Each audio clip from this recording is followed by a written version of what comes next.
and that's what got us interested in the. Shardul Dabir, and I work as an innovation specialist at the Good Food Institute India. GFI India builds the ecosystem for path-breaking innovation and investment in the plant-based, cultivated, and fermentation-based meat, eggs, and dairy products sector, which is also known as the alternative protein sector or the smart protein sector in India.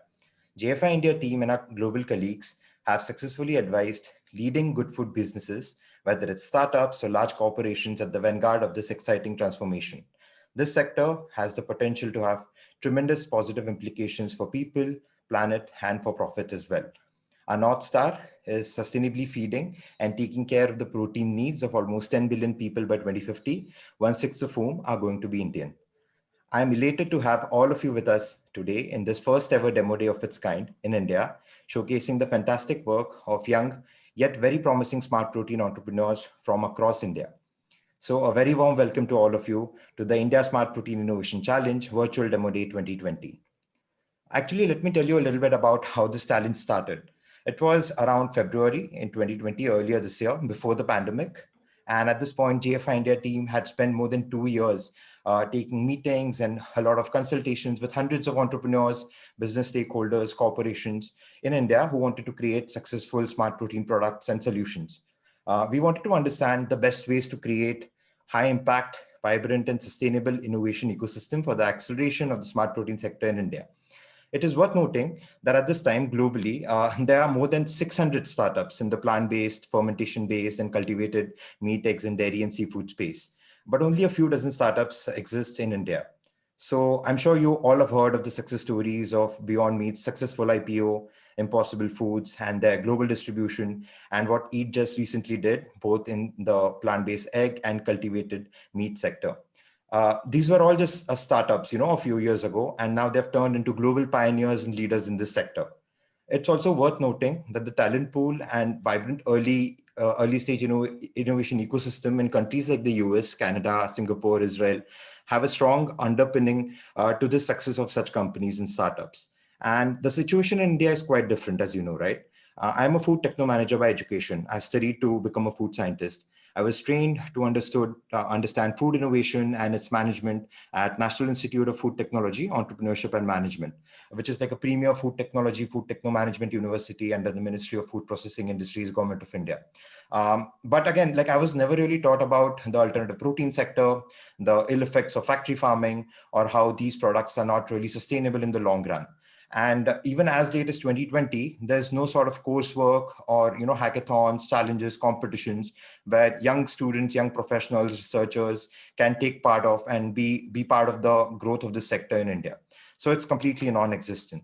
And given that context, at the same time, I knew for a fact that thousands of brilliant food technologists, chemical engineers, agriculture scientists, and many more young researchers and techno management professionals from institutes like, IIMs, IITs, NITs, and the likes of NIFTM, ICT, CFTRI, and many more such research and techno managerial, universities in India, where this talent is basically coming out, graduating every year, and is very eager to contribute to our sector.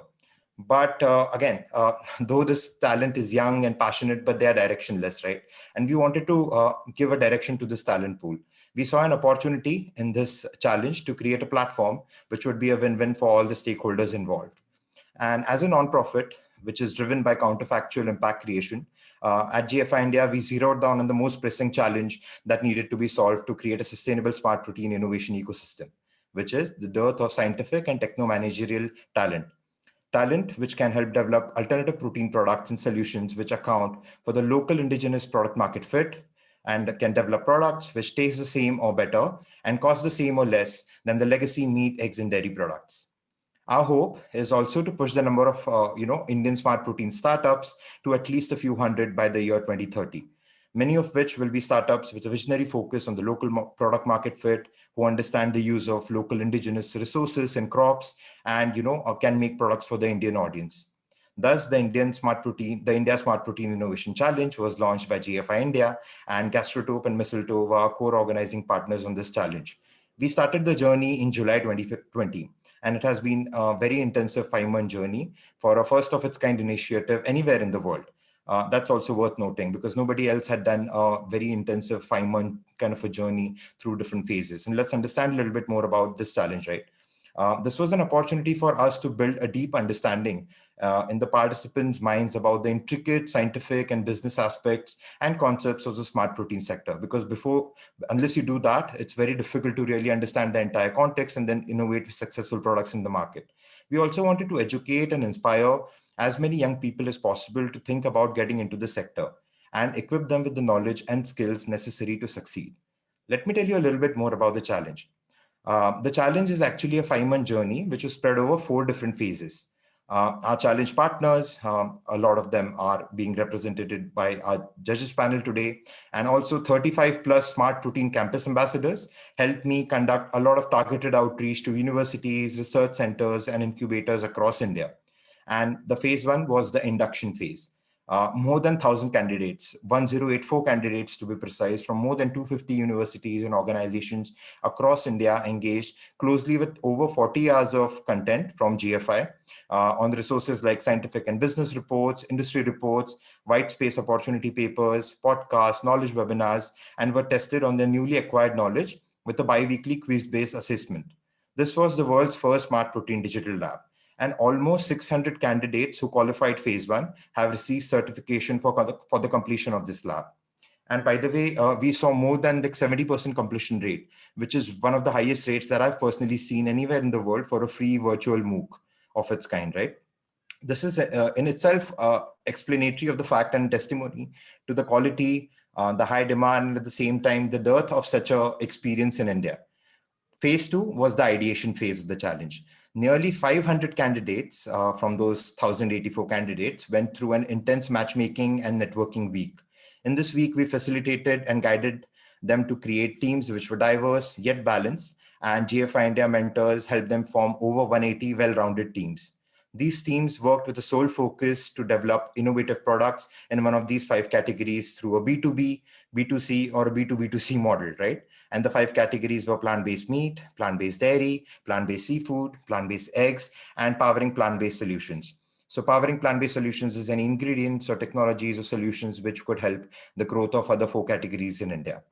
We ran a 10-part series of workshops in phase 2, which we called the Inspiration Webinar Series. A lot of GFI India, GFI global experts, and a lot of experts, scientists, from our partners helped educate these participants on multiple aspects of building successful proposals and companies in the smart protein sector, especially in the Indian context. Phase 3 was the inspiration phase. The top 25 teams from 180 plus teams that were formed in phase 2 created fantastic detailed proposals about a lot of product and process innovation, about go-to-market strategies, etc. And we basically helped them improve a lot of this through our mentoring workshops and help them take their theoretical ideas into executable plans. Multiple stakeholders, again, from the GF Ideas India community, which is, by the way, the largest community of smart protein stakeholders anywhere in India, created by GFI, came forward to mentor these students. There were a lot of fireside chats, a lot of sessions on topics ranging from new product development, process scale-up, feasibility analysis, unit economics, go-to-market strategies, and even sessions on how to pitch to investors, which is going to be helpful today to these participants. Some of the teams also found trusted advisors and mentors for their startups in a formal capacity from our community. And this brings us to phase 4, which is the demo day. And the entire past 20 days, 25 days has been the demo day preparation phase for these teams. And they have worked really hard on creating brilliant 6-minute pitches that they're going to present to you today.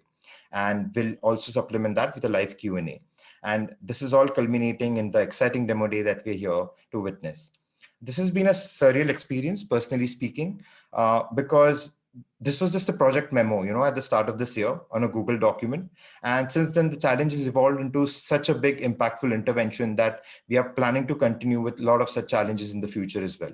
From the 1,085 candidates in phase 1 to 500 candidates in phase 2 to 68 candidates in phase 3 of the top 25 teams to these 28 participants who are with us on the call, which constitute the top 10 teams, startup teams today. I have spent almost more than 200 hours working with these passionate and talented individuals from across domains.